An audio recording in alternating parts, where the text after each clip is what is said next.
turn your phone? Why? Recording. Hey there, Dr. Michael Valentine. We got out of doing the live events, but I thought let's go ahead and do it. So, I'm dedicated to now turning it around and making it happen every week so that we have some content for you. So today what I wanted to talk about is a lot of cognitive health, brain health, which is a real big thing. And there's been a lot of books out like Dr. Dale Bredesen, who's an MD, talking about how to, reverse Alzheimer's and dementia. So what we know, just to give you a little idea, is that there's, neurons of brain, the brain cells and neurons, that they used to believe that there was only a certain number of the neurons in the brain. And then, like if alcohol or certain things, as we age, we'd be losing those, and that would be it, so you only had so many brain cells. But now we know that the brain has ability to, of course, create new brain cells. So that's pretty exciting. That helps me because I'm a little older now, age-wise, so I'm always thinking about those things health-wise. So let's go on to things to do and monitor. So one of the key things to do is to monitor your blood sugar. Blood sugar is so vital for us.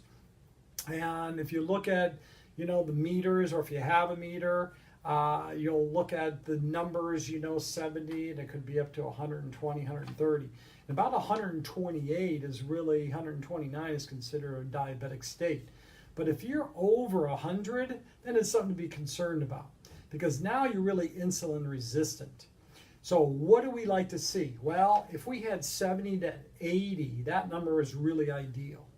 If we have 80 to 90, that's pretty darn good. If we have 90 to 100, we're kind of teetering into the insulin resistant state. What does that mean? Well, I kind of use the analogy. It's like the kid that called woof, He called woof, everybody came, and eventually, he kept on doing that over and over, and nobody came and was eaten by the wolf. I'm sure you remember that story. So in a similar scenario, that's what's happening. The job of insulin, of course, is to take the glucose out of the blood and start storing in areas like the liver or the muscles, right? And then that storage is going to be utilized in times where we need it for an energy source, like a backup energy source. Well, what we want to do is we really want to become not sugar dependent or relying on, sugar to keep our energy, keep us functioning, but we really want to be fat. So we really want to burn fat. We want to be a fat burner. And if we're burning fat, that means that we're able to maintain our weight, that we're not going to have those, rolls around our waist or in other parts of our body. So we want to ultimately become fat burners. And as we bring the blood sugar down, especially by monitoring it in the 80s or 90s, now you're really burning off the fat and not the sugar. So what would you look at? Signs that you might be, a sugar burner. You can't skip a meal. So if you skip a meal, you get a little shaky, you get a little nervous, you get a little upset, you might even get a headache. All right? Now you kind of know that you're a sugar burner. So that's something you want to change. Cortisol levels. You heard of cortisol. Cortisol is that stress hormone that's produced by the adrenal glands.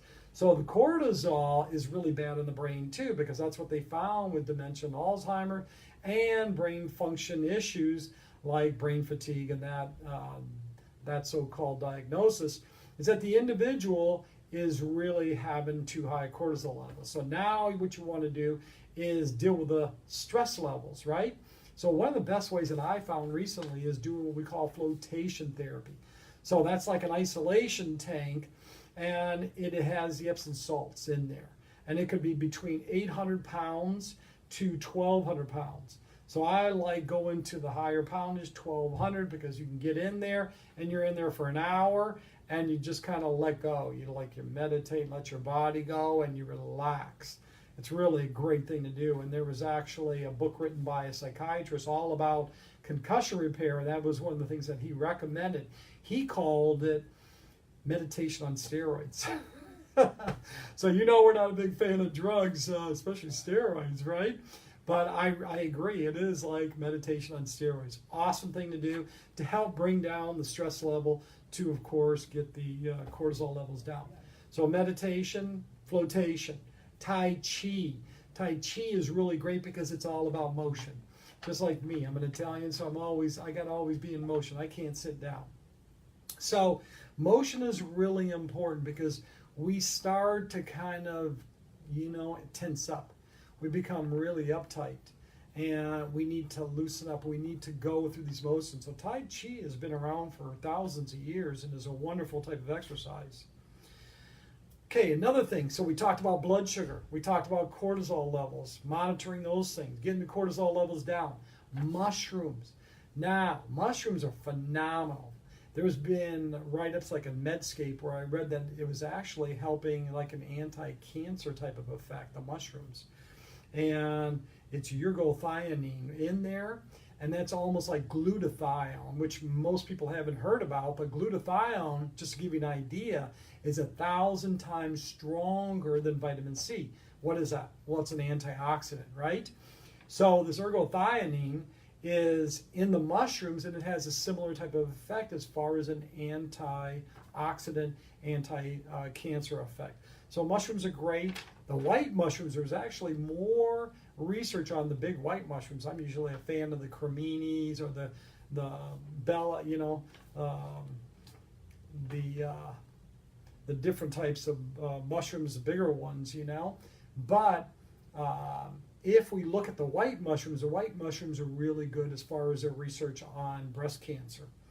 Always go with organic because, they're grown in the ground. You don't want to have all the pesticides in there. So that's a real key thing. Intermittent fasting, that's something that both myself and Dr. Leonard do every single day. What does that mean? That we basically fast from dinner time until 12 or 1 o'clock every day. So we got about a 16-hour, 18-hour window.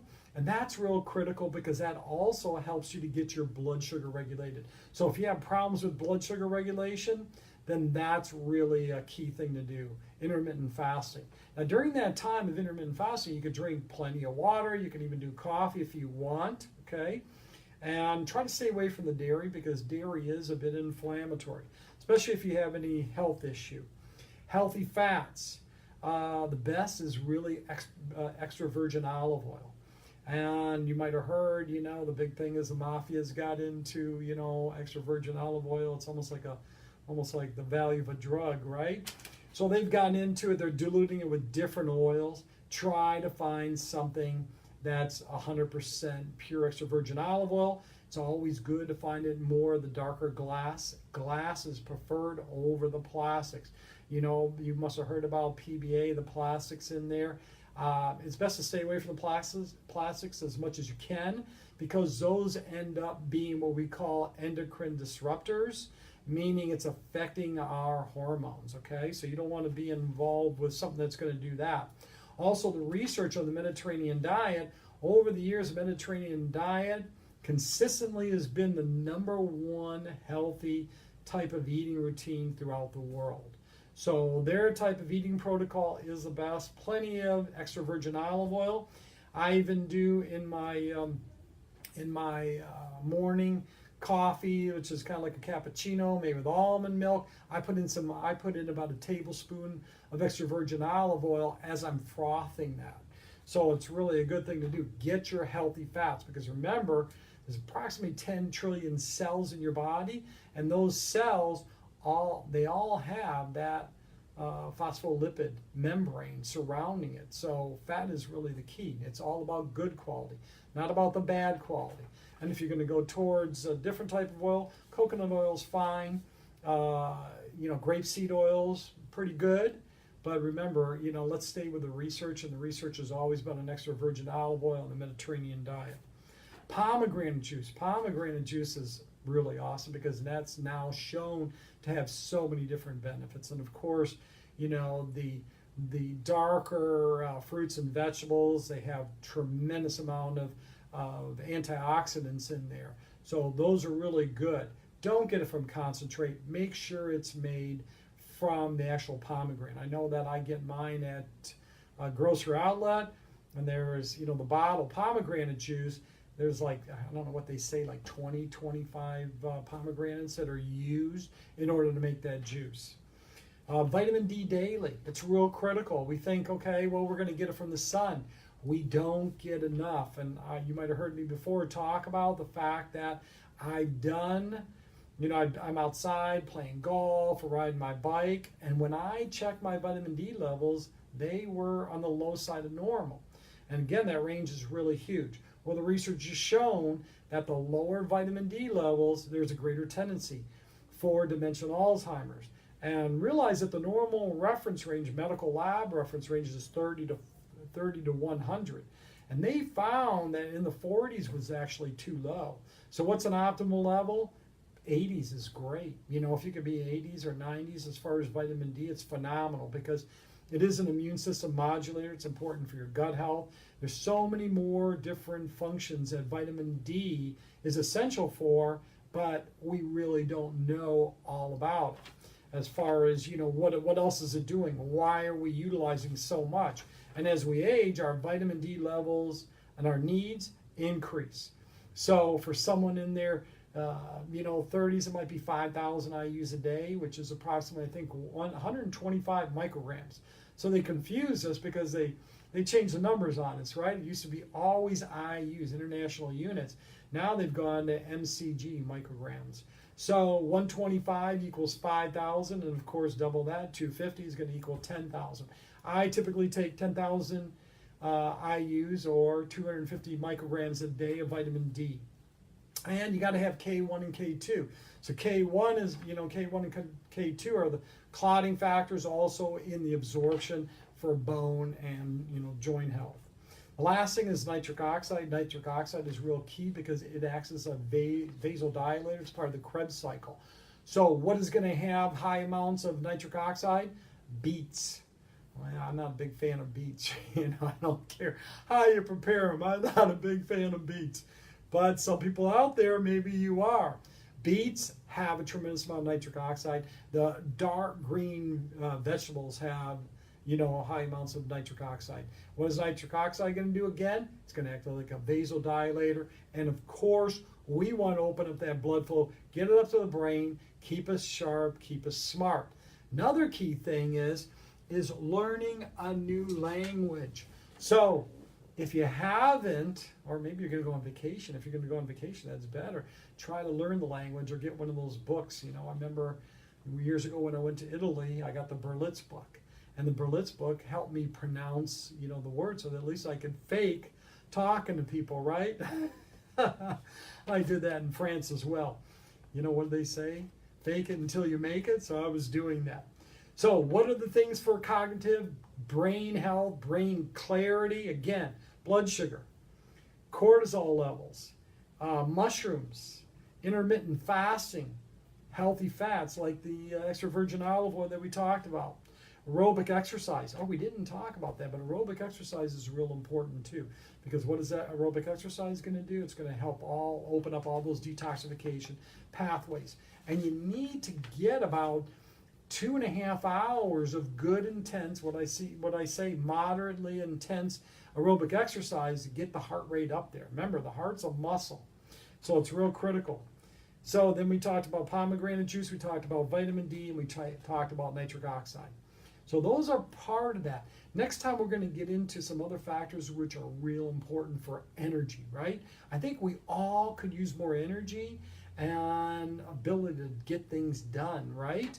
Because life is, as we know, life is kind of short and you want to make things happen. You want to be healthy. Here's what the research states. If we follow a lifestyle of health, you can avoid the neurodegenerative disorders like Alzheimer's, dementia, Parkinson's, God forbid, and a lot of the other diseases, rheumatoid arthritis, and those debilitating diseases that so many people end up with in our society. Remember, what does the standard American diet stand for? SAD, and that's what it is.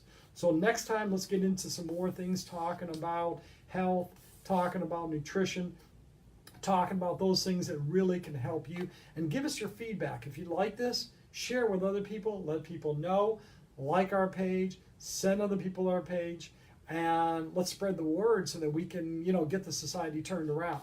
Because there's a lot of people, especially young people today, 60% of them are obese, and that's kind of scary.